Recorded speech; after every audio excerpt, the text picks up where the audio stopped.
عاوزة تعملي أكلة من غير لحمة ولا فراخ؟ تعالي نعمل أكلة شعبية حلوة جدا، وهي من أحلى وأجمل الأكلات الشعبية، وهي العجة. العجة هي أكلة شعبية مصرية قديمة وبتعتمد على الخضار والبيض. أول حاجة بنجيب طاسة ونحط فيها شوية زيت وننزل بالبصل اللي احنا مقطعينه. كمية البصل بتعتمد على كمية العجة اللي هتعمليها. مثلا أنا عملت الصينية الكبيرة فاحتجت حوالي 3 بصلات متقطعين بالشكل ده، قطعتهم في الكبة أو تقدري تقطعيهم على إيدك عادي. هنقلب في البصل كده على نار متوسطة لغاية ما يدبل معانا. ولو انت من الناس اللي بتحب الاكلات الشعبيه القديمه جدا، سايبالك لينك تطبيق موجود فيه كل الاكلات المصريه القديمه التحفه جدا. سايبالك لينك التطبيق في البايو او في اول تعليق. التطبيق ده مجاني وبيشتغل بدون انترنت، وهيديلك افكار حلوه جدا للاكل الشعبي المصري القديم. وبعد ما البصل معانا دبل تماما زي ما انتم شايفين، حطيت عليه فلفل رومي او فلفل حامي متقطع صغير. وبعد ما البصل اتقلب مع الفلفل حوالي دقيقتين، ضفت عليهم 3 وحدات من الطماطم متقطعين برضه، وبعدين ضفت معلقه كبيره من الثوم المفروم وقلبتهم كده بالشكل ده. وبعدين سبتهم بقى على نار متوسطه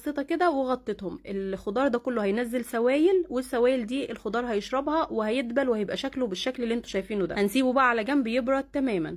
في طبق بقى غويط هنحط فيه البيض. البيض هنا زي ما قلت لكم بيعتمد على الكميه اللي هتعمليها. انا عملت صينيه كبيره فاحتجت ل7 بيضات. تقدري تضيفي 5 بيضات، تقدري تضيفي 4 بيضات، بس مش اقل من 4 بيضات.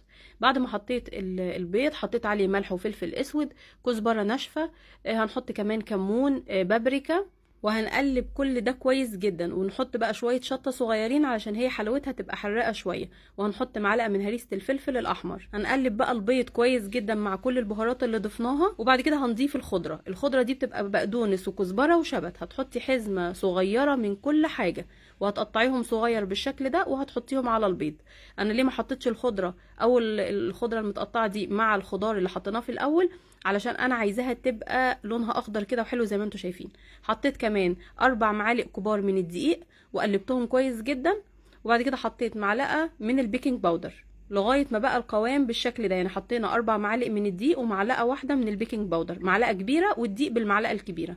طبعا البصل بتاعنا برد تماما ولازم نتاكد ان هو برد تماما. هنضيفه بقى على البيض والخضار اللي احنا قطعناهم بالشكل ده. وهنجيب بقى الصينيه نرش فيها رشتين كده من الزيت ونمسحهم كده بمسحه من الزيت علشان العجه بتاعتنا ما تلزقش في الصينيه. وبعد كده هندخلها الفرن على درجة حرارة 180 في الرف الوسطاني، وبتطلع شكلها تحفة زي ما انتوا شايفين كده. نسيبها لما تبرد شوية صغيرين تهدى كده ونبتدي نقطعها، بيبقى طعمها خرافة. هي بتتاكل حاف وبتتاكل بعيش وبتتاكل بالطريقة اللي تحبيها. انا بعملها زي سندوتشات كده، بعمل جنبيها شوية بطاطس محمرة، وتبقي قضيتي اليوم اكل شعبي ومفيد وحلو.